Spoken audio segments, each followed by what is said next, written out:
руках своих Бога пестила, и Он счастливым был с тобой, и послухмяным стал, деля нас Тебе, Сын Мария Твой, наш Пан.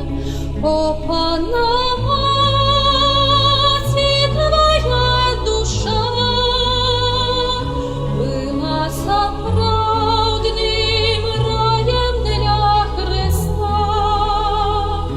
Ты наша Мати, он так сказал, коли с крыжа заповед свой дал. Як же щасливая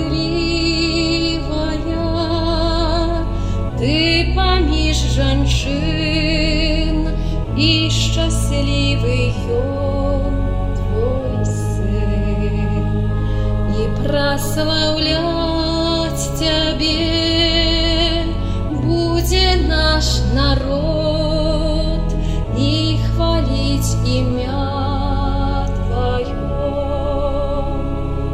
О, Панна Мати, Твоя душа была сапраўдным раем для Христа. Ты наша Мати, он так сказал, коли с крыжа заповед свой дал.